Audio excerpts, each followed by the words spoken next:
had a really in-depth conversation about America, and her friend says America rules the world. And although we might be one of the strongest countries in the world, I had to explain to her that America doesn't necessarily rule the world.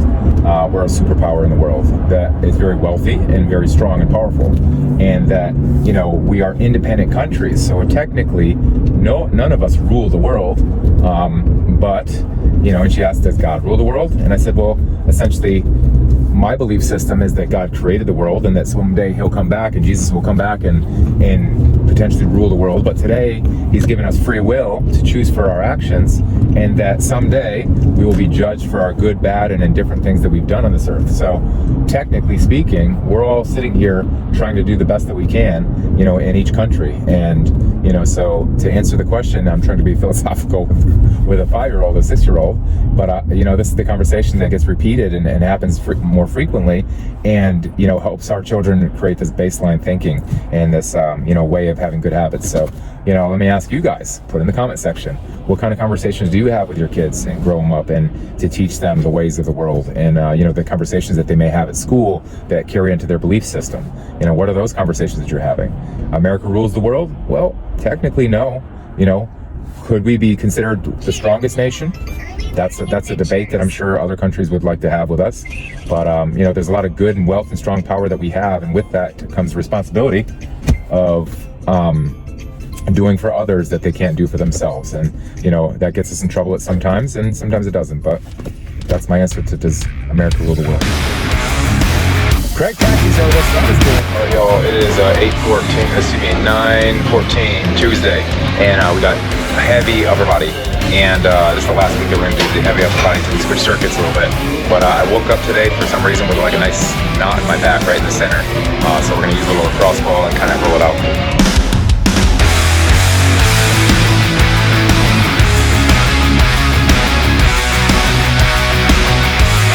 What I'm trying to do is kind of do some active release. So put that ball right on that spot, let the muscle move, and then move around that area so it can just kind of like work itself out. A lot of times these muscle fibers kind of just get jammed up a little bit. You just need a little massaging out. So that's what we're going to do today. It'll loosen up, get a little blood oxygen flowing through there, do a couple warm-ups, it'll work itself out.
right, so it's pretty good always hitting the workout early in the day, and that way that opens up the rest of the day. But I got a lot of meetings today, so I got a meeting with a new client who's looking to come on board, so we're gonna interview him, see if he's a good fit. Right after that, I have a Metron meeting with my software company, my partner, and the other guy that we work with, and we'll figure out what we can do to get that launched, the second version for pricing.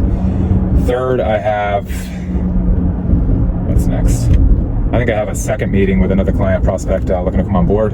And then the last one is I have a teacher-parent conference over at my daughter's school. And then I think that's it. Maybe something later, but I think that's what I got. But, I got some stuff to do. I had payroll. I stayed up late last night getting some payroll done for my new company, Battle Plan Inc. Had to set up all the bank accounts and all that stuff, man. You guys don't get it. You guys think this stuff just, opens up out of thin air. But there's a lot of stuff that goes on, a lot of back-end admins.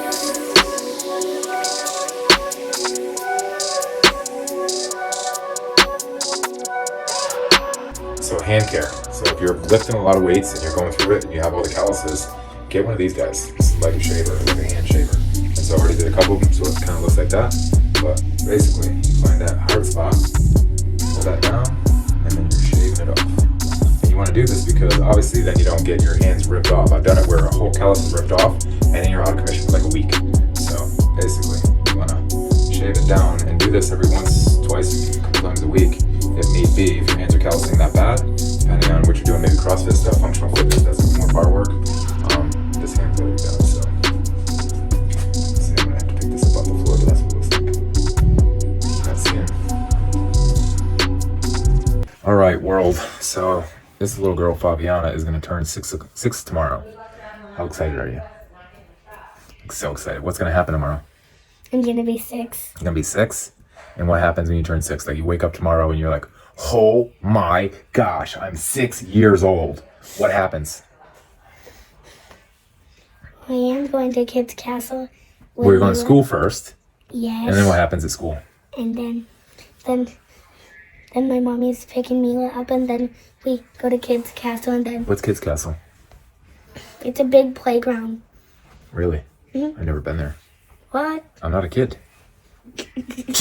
Why would I go? Duh. Well, then what happens? Are you gonna have little something? Oh, we are gonna have dinner. You gonna have dinner? Yep. Okay.